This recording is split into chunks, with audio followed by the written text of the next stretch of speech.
some of these things aren't a big idea, and most people wouldn't notice why I think it's so cool, but it's happening around other people. Yesterday, I left Phil's house, and I think I recorded something about it, but I left Phil's house, and as I was talking to him at the end, I told him a bunch of stuff, and the magic happened in front of him. And I like read his mind. I was like hearing him talking as I was talking, and then I said words like at the same time, not like copying him, not whatever, and it wasn't like something that was just him finishing a slogan or him finishing something he knew I would say. It was just something like his reaction and his comments were things that I heard in my head, as in, like, Dan is speaking to Phil. He says, blah, blah, blah, blah, blah. And Phil replies, blah, blah, blah, blah. And it was like, that happened the tiniest bit before. And as I said, and Phil replies, I said it out loud and he said it. That's the weirdest thing. And I knew he was going to say it like I was him from his spot, but I was feeling what he was thinking, not giving him what I was thinking. It was instead of going into his mind, I was sort of allowing him, and I was like being a spotter on the weight bench. Like he was doing it and I had my hand there, but like I knew he was going to say it, and I said it with him instead of like going in and seeing ahead of time, if that makes any sense. I mean, no, it makes sense, but that's what I did. So after that, I'm at the warehouse, and I go to leave. Okay, I'm short of hot dog buns, and I think I got cut my hot dog buns yesterday, and sometimes that happens, you don't get them back. Well, I didn't order any for today, and of course there wasn't any, and nobody's really, wanting nobody really wants to get rid of anything, especially when it comes to that, because it's the time of year where, it's getting nicer out, so hot dog buns are going really quick, and both of my stops are pretty empty. So I was like, man, I need to get some, and then nobody has them. And everybody I asked all day, so far tonight, I asked a couple people, and they were like, well, I don't have any. The other guy said he didn't have any. And the one dude who comes into me sort of looks upset sometimes because he has to do these big prison orders, and they separate the stacks into different orders, and you have to put them all together, and it's just extra work. So he looks a little distraught or bothered sometimes. So I said to him, I was closing up my truck. I was just about to close up my truck, and I looked over to him, and I was like, and I saw the stack that was sitting in front of him, and it had like Clover Valley on it. There was only one tray, and I'm thinking like, it's only one tray of hot dog buns, and I'm sure he's not going to give me one tray of hot dog buns, but I just have a feeling like, and I was like, nah, I'll just close the door. And like then he was like just looking off to the ceiling, like looking off to the sky, thinking like, and I heard him thinking like, I'll get back to those hot dog buns in a minute. So I was like, hot dog buns. So I walked over to him, I'm like, hey, does that happen to be yours? He's like, yeah.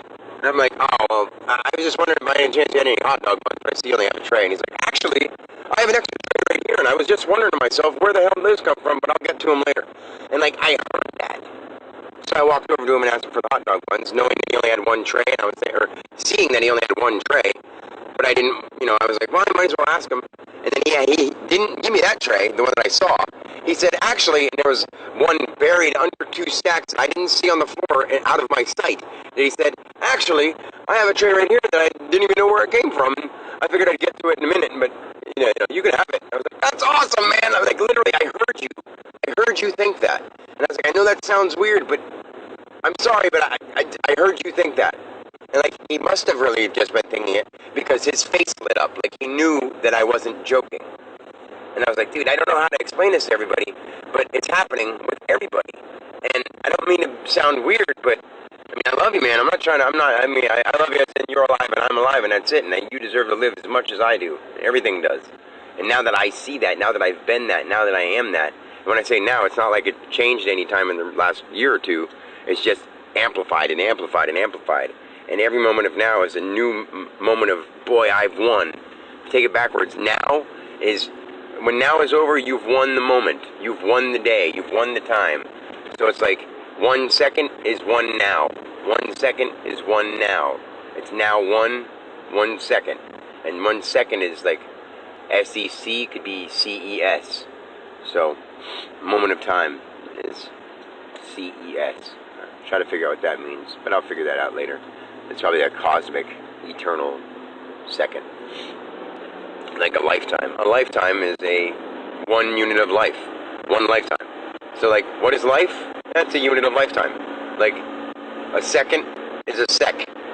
1 second is 60th of a minute. 1 minute is a 60th of an hour. 1 hour is, we'll just say 1 hour is, there's 24 in a day. So we'll say 1 hour is 1/24 a year is 365 days for a year. And then we go to decades, and then we go to centuries. But and then we have millennia and all that kind of stuff. But lifetime itself, what is a life?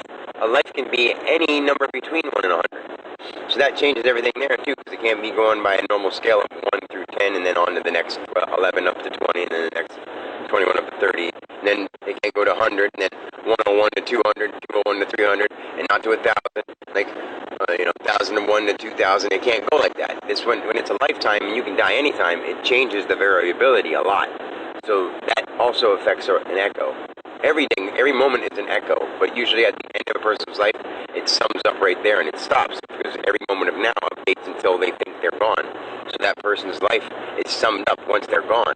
So that's why I can actually understand anyone who's died, but I can't understand, I can feel and accentuate or put together, I can be in the moment with living people at the moment, but when they die, or when someone's dead, I can feel the energy, because that's not seen in the world as a living, moving energy.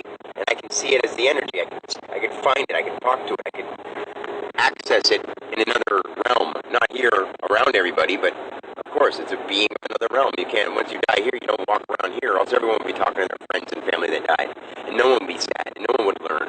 But no one dies. At all. At all. And even after you've lived on this world, you get an astral body afterwards. It's like you get the next level up. But then your true spirit consciousness gets to stay. It's so crazy. It's so wild. Just like you have your mind, you can think about something, here's your body moving, here's your mental thinking, and then your action. Those are 3 moving things. When you die, you have 3 of those too. You have something that remains here on Earth as your karmic, as your memory, like your carbon copy that was left here. And then you have something in the astral, and you have something in space, which is the nothing. It's not black and cosmic and all that stuff. Astral is cosmic. That's where you think in the back of your mind, every cell has a ghost, put it that way. So your body stays together as a cellular ghost, in a way, a light particle ghost. And it's not going to dim or fade at all, because you are it. And it is you. And it's all those things shining off the sun.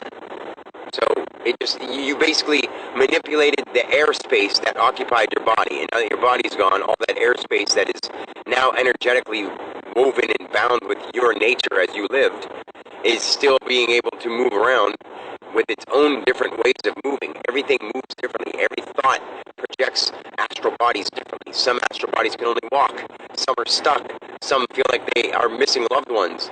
Some fly around and do all kinds of stuff. Some control the wind, and some are actually granted to help Earth as long as they don't show themselves. I know this because I've done it.